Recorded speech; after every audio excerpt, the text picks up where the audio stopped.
Ya estamos listos para nuestro espacio de opiniones de hoy, en este inicio de semana. Gracias por su amable sintonía, como siempre, a estos temas que son importantes, interiorizarlos e irlos comprendiendo. A este tema de la pobreza le decidimos dar 8 programas. Este es el séptimo de esos 8 compromisos con la Fundación Fútbol Forever, pero compromiso en el sentido positivo de reflexionar lo más posible sobre la pobreza en el país. Titularon ellos a esto el ADN, la búsqueda de encontrar lo que le da vida a la pobreza en el país. En esta séptima conversación hablaremos de la nueva ciencia y disciplina de la pobreza. Ese es como el tema de inicio, comprender esto y qué es lo que está pasando. Con nosotros, Alejandro Gutman, presidente de la Fundación Fútbol Forever. Alejandro, buenos días, bienvenido. Buen día, Rafael, muchas gracias. Hoy es un tema, una de las clases, o las charlas más que nada, más interesantes, que me parece deberían ocupar un lugar, un tiempo de reflexión profundo en los distintos estratos de la sociedad. ¿Por qué pensamos como pensamos hoy? ¿Por qué culturalmente Latinoamérica y en particular El Salvador viven en dos culturas, las poblaciones de cada uno de estos países viven en dos culturas prácticamente paralelas, en donde hay algunos vasos comunicantes, pero se viven dos mundos distintos? Y yo creo que tiene mucho que ver con los paradigmas creados en la época moderna, porque la época moderna no es solamente un periodo histórico del mundo, sino que empieza a tomar fuerza tan importante desde lo científico, luego se vuelca a todas las áreas políticas, religiosas, económicas sobre todo, y que le van dando una forma a la sociedad con un modo de vivir y de sentir y de relacionarse y de emocionarse que hoy llevamos todavía adentro. Es por eso que vengo proponiendo desde hace mucho tiempo, y usted que siempre ha sido un gran, con una visión distinta de lo habitual, lo ha entendido, y proponemos desde hace mucho tiempo la creación de una ciencia o una disciplina que trate estos temas de la pobreza, porque desgraciadamente estamos, pero... Y ahí viene uno con la primera pregunta. ¿Por qué vamos a promover una ciencia si se supone que la ciencia que nos ayuda a visualizar esto de la pobreza, la riqueza, es la economía? Bueno, usted da, se me adelanta un poquito, pero por ahí va bien, por ahí va bien. Y le voy a hacer una muy poca historia. En la época medieval, todo quedaba enclaustrado dentro de los castillos, no había una necesidad de búsqueda, y todas las relaciones, todo lo que tenía que ver con lo social quedaba dentro de esas 4 paredes. No había, desde el cosmos, desde la visión, había una mirada geocéntrica del mundo, donde la Tierra era el centro y donde el hombre era el centro de todo. Luego viene la época moderna. ¿Qué distingue la época moderna de la época medieval, de aquel feudalismo? Lo distinguen unos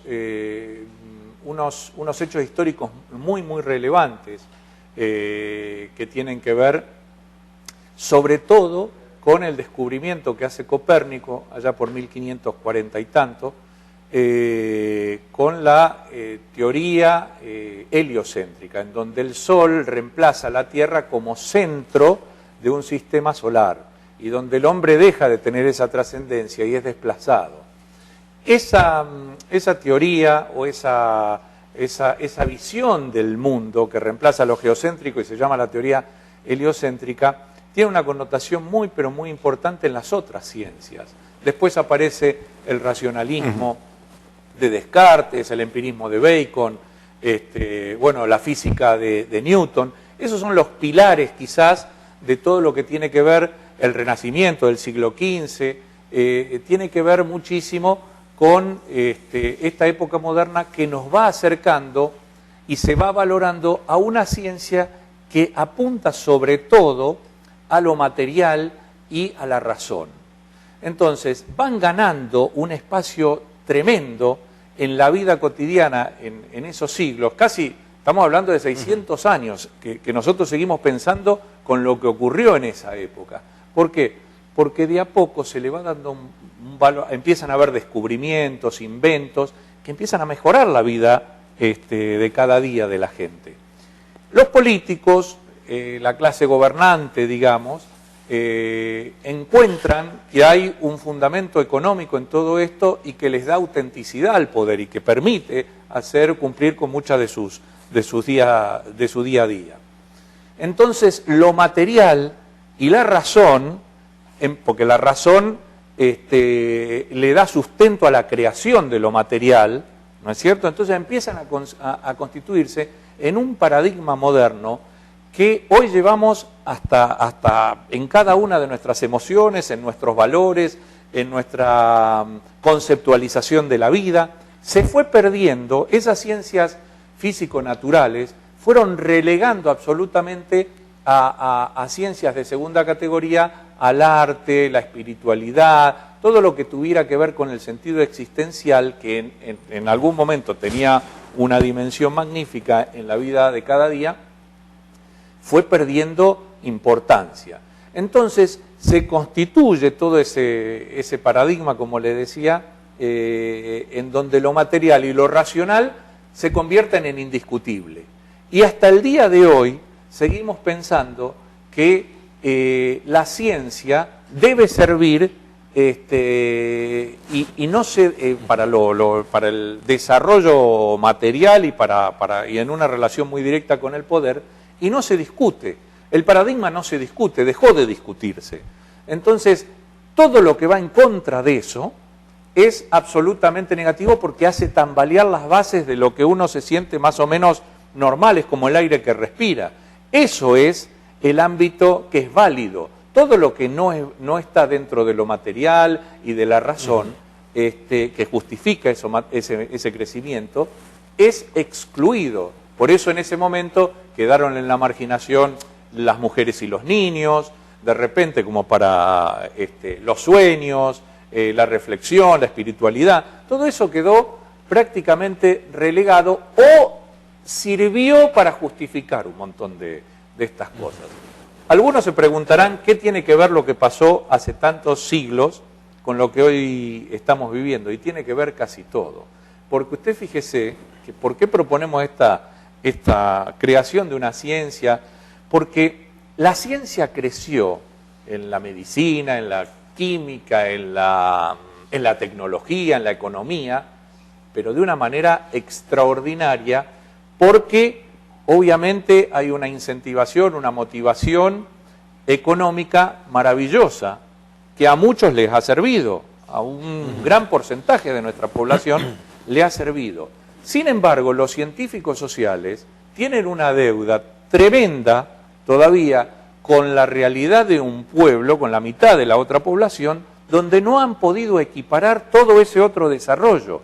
O sea, seguimos pensando como hace 600 años atrás, sobre todo en lo que tiene que ver con el tratamiento y la conceptualización de la pobreza. Incluso habiendo realizado investigaciones, como se siguen realizando, escribiendo libros, foros, conferencias, etcétera, etcétera, que es cómo se conceptualiza y cómo se entiende a la pobreza y cómo se trata a la pobreza a través de las políticas sociales, a través de los organismos internacionales, que siguen pensando medianamente de modo similar a cómo era entonces. No se discute, por ejemplo, la donación, no se discute qué es la solidaridad la única, las cuatro patas de la mesa para tratar el tema de la pobreza y que es la base de todo. No se discute prácticamente nada y estamos realmente con un atraso patético, y la prueba evidente está en que hay dos mundos en toda nuestra cultura y en todos nuestros países. Un mundo rico y uno pobre. Ahora, que funciona más o menos bien y el otro que no. Por ver esto de la ciencia o de los elementos que tendríamos que discutir, bueno, uno que se pone en la mesa es la redistribución de la riqueza. ¿Y esa es parte de la solución o no dentro de esta ciencia? Bueno, el tema económico no es el único problema, porque desgraciadamente... Pero donde nos hemos quedado a discutirlo, ¿no? Sí, definitivamente encontramos algunos espacios en donde a todos nos conviene discutir ciertas cosas, sobre todo a los políticos, y hay hay una cantidad hay un sector en donde le viene bien discutir eso, porque a ellos mismos les conviene por su dinámica y su comprensión y su entendimiento de la realidad. Claro que eso es importante, pero es el proceso y es la culminación de otro montón de cosas que además no pueden ser reducidas a lo económico. Porque si no, le otorgamos un poder tremendo a todo lo que tiene que ver con lo material y a la economía y a los políticos. Claro que es importante el factor económico, nadie está dudando, pero descartar todos los otros factores que incluyen dentro de la pobreza y el consiguiente tratamiento que se necesita realizar es lo que nos ubica un poco en todo esto. Entonces hablan los economistas, hablan los políticos, hablan los filósofos, hablan los antropólogos y se van quedando en un discurso que tiene muy poco contacto con la realidad. Hoy hay el conocimiento que no se discute, el conocimiento no se discute prácticamente, tiene el conocimiento científico, perdón, tiene un valor que supera cualquier hecho importante de la vida.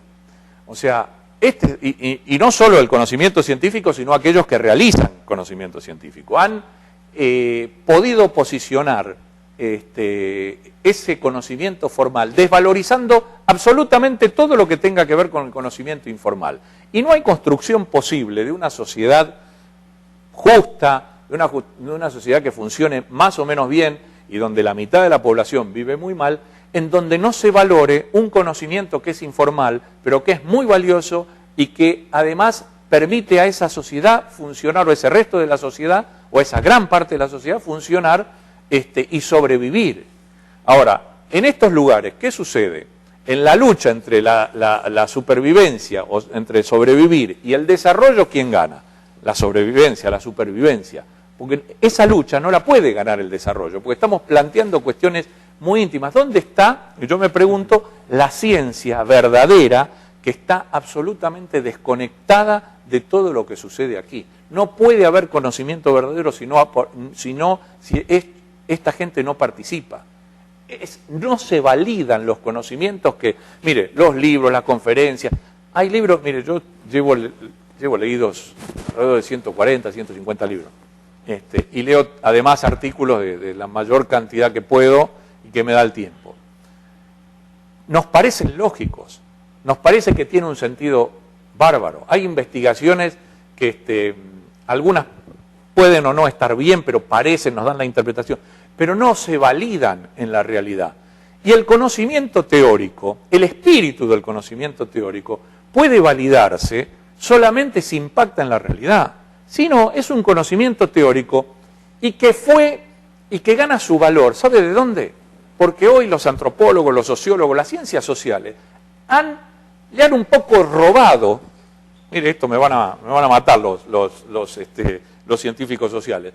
Le han un poco robado el valor que consiguió las ciencias físicas naturales y se han apoderado de ese valor como para posicionarse en esa posición. Tan solo que las ciencias físicas y naturales han podido validar muchos de sus conocimientos, mientras que no ocurre lo mismo con lo ocurrido con ese conocimiento en las ciencias sociales. Y entonces, en lugar de plantearlo y de ver los cambios en los lugares y construir desde allí, es mucho más fácil hacerlo desde otros ámbitos en donde yo quedo bien y donde participo de una organización internacional y hago un desarrollo, y vienen los foros, y vienen las conferencias, y los viajes, y los libros, y los profesores, y los analistas, y queda todo perfecto, pero desconectado de un mundo que necesita a gritos del desarrollo y de la creación de un nuevo paradigma científico que tiene que ver con la pobreza. ¿A dónde, Alejandro, se va a construir esa ciencia?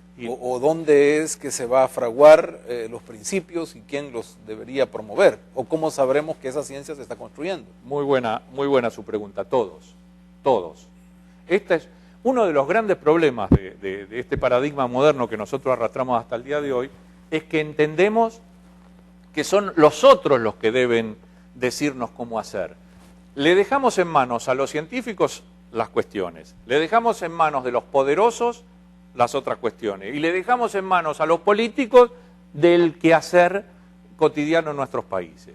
Y nos desligamos, el resto de la sociedad, prácticamente, los profesionales un poquito, yo atiendo, yo cumplo con lo que aprendí, el investigador, yo escribí esto y hasta acá va lo mío. Está todo fragmentizado, está todo sectorizado. Y nos hemos criado y hemos aprendido que ese es el camino. Y somos todos realmente, ese no es el camino. Todos debemos construir un nuevo paradigma. No hay manera de que sin integración, sin los que están adentro y sin los que están afuera, podamos vivir mejor.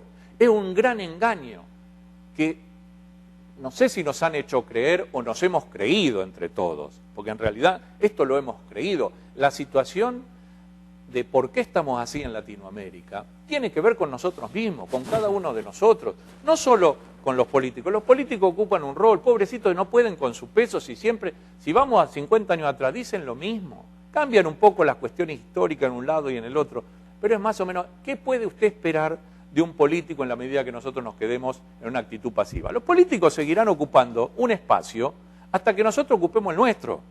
Si cada uno de nosotros ocupara un espacio, los políticos no se la llevarían tan fácil y dirían las cosas que dicen en campaña y después cuando están en el poder o cuando están en el otro lado. Pasa acá, pasa en Guatemala, pasa en Argentina, pasa en todos lados.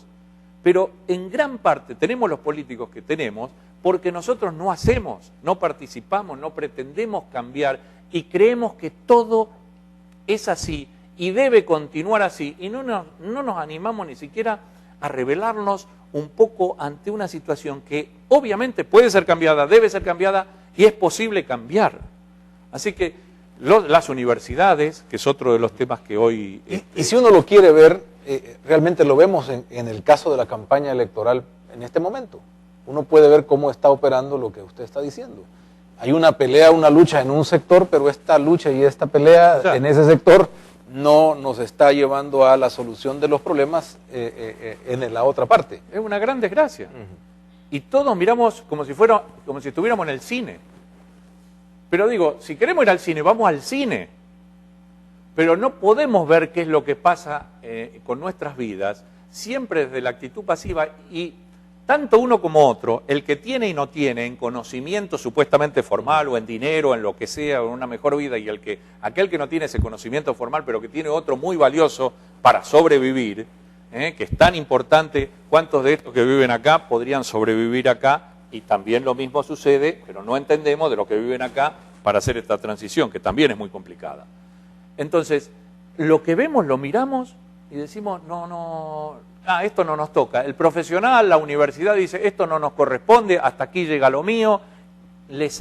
Hemos aprendido eso y es incompleto. El trabajo del profesional es incompleto. El rol de la universidad es absolutamente incompleto. Se ha creado, usted fíjese que yo guardo todo, esto me lo enseñó Bilardo, campeón del mundo. Me dice, vos guardá todo, documentá todo. Yo guardo, no sé cuánto lo uso. A veces, miren, esta es la clase número 7, y es un resumen, ¿no?, de la clase número 7, y guardo todo y tengo, no sé, cientos de periódicos para sustentar todo esto. Después no nos da el tiempo y el ambiente para...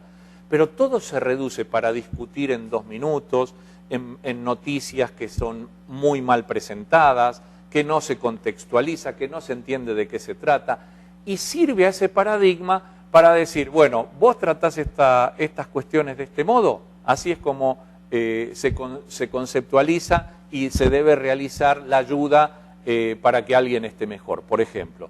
Entonces, ni siquiera hay una profundización real de toda esta temática. Y todo queda maquillado, todo queda incompleto. Las universidades inventan, por ejemplo, la proyección social, y la empresa hoy inventa la responsabilidad social. Son 2 grandes creaciones teóricas que tienen 0 contacto con la realidad. Bueno, no seamos tan pesimistas, 1% de contacto con la realidad. En teoría me dejan tranquilo. En la práctica no tiene nada que ver, porque lo que empieza... O el interés que tienen es un interés de marketing, un interés de prestigio. Y de justificación, porque saben todos que la universidad tiene un rol debería tener un rol muy cercano con lo social. Yo le puedo traer discursos de toma de posesión de rectores, que usted dice, qué maravilla. De allí en su relación que le dan a la universidad y al conocimiento y al desarrollo que debe tener ese conocimiento y en cuanto a la cercanía con lo social, con empoderar, con construir con ellos, con valorizar y reconocer ese conocimiento también, en que ese conocimiento salga de los claustros, que no se quede y que no se transforme de un lado al otro, sino que ese conocimiento permita transformar y mejorar las vidas de aquellos que están viviendo allí y enseñar a aquellos que salen de las universidades pero que saben muy poco de lo que ocurre en realidades que son tremendamente importantes donde vive el 50% de la gente. Vamos a la pausa, Alejandro, luego continuamos con esta conversación sobre el ADN de la pobreza, ahora hablando de la ciencia y disciplina sobre la pobreza para comprenderla. Enseguida volvemos.